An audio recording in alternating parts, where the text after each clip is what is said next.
Okay, let's dive right into this. Welcome, everyone. Today, we've got a truly amazing story to unpack for you in this explainer.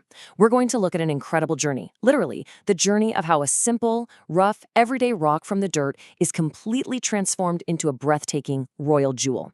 I mean, have you ever looked at a dirty rock on the ground and wondered if there was maybe something beautiful hidden inside? Well, if you've ever felt a little ordinary yourself, or, maybe just a little rough around the edges, this is exactly for you. We're going to explore a really beautiful message about your true value and the completely amazing process that brings out your inner shine. So I've got a quick question for you, but I want you to really think about it. Imagine walking down a super long, dusty dirt road and just absent-mindedly kicking a dull gray pebble with your shoe. It skitters into the grass, totally forgotten. Right?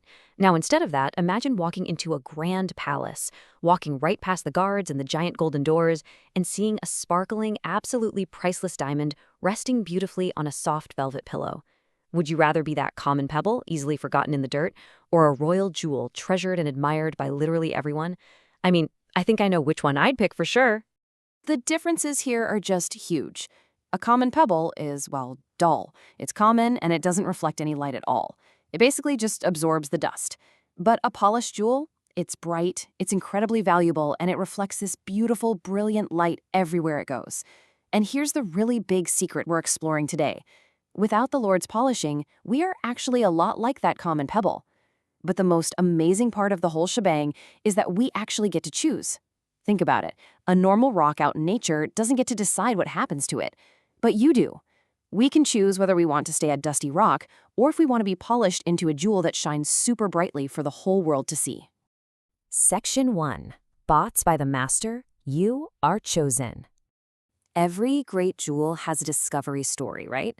And this is exactly where our stone's journey begins. You don't just become a jewel by accident. You have to be discovered and purchased by someone who actually sees your hidden potential, even when you're still completely covered in dirt. Christ says, "You are mine. I have bought you.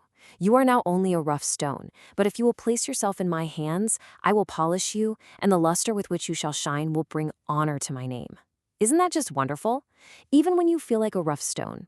Maybe you make a mistake at school, or you get into a silly argument with a friend, or you just feel kind of imperfect.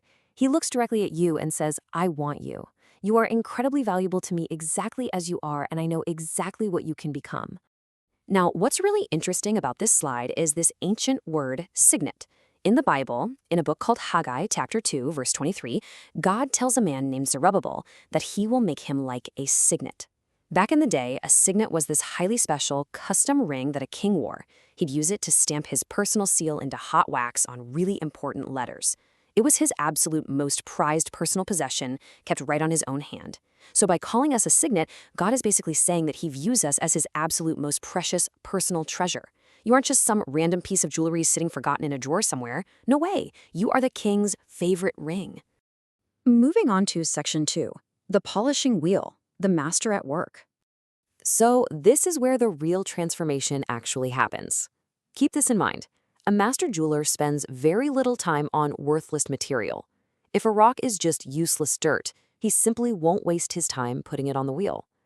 So if you ever find yourself here, on the wheel, it means you are precious. He sees the diamond inside you. Here are the exact steps he takes to bring it out. First, he buys the rough stone, meaning he claims you as his own. Second, he deliberately cuts away all those rough edges, shaping the stone beautifully. Third, he presses it close to the spinning, polishing wheel, smoothing out every little scratch. And finally, he holds it up to the light to carefully check his work. It's a very careful, very deliberate process.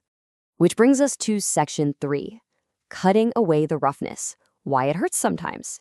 We have to be totally honest here. Being pressed against a spinning wheel or having pieces of you cut away, yeah, that is trying. It's tough. Sometimes going through difficult experiences in life feels exactly like this because, well, it hurts our human pride. To understand what is actually being cut away, let's look at a pretty big word, self-sufficiency. What does that even mean? It means thinking you don't need God or, honestly, anyone else's help.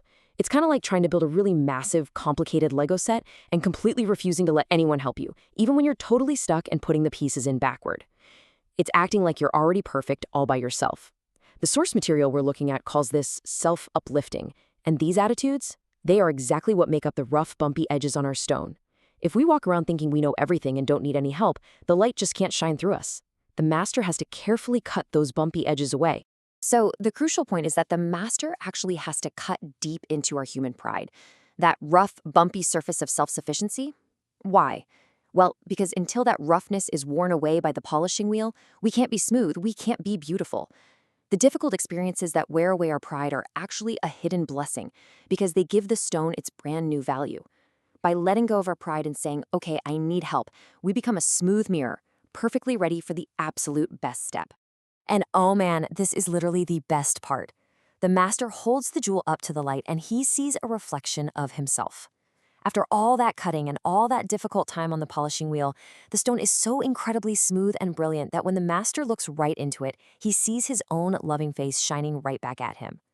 When this happens, he officially pronounces the jewel worthy of a place in his special jewelry box, which the source text refers to as his casket. You are now a completely finished, flawless masterpiece. All right, final chapter, Section 4, Shining in the Crown, the Final Prize. Okay, we've made it through the dirt, the discovery, the cutting, and the spinning wheel. Now it's time to talk about the ultimate reward for sticking through that sometimes painful polishing process.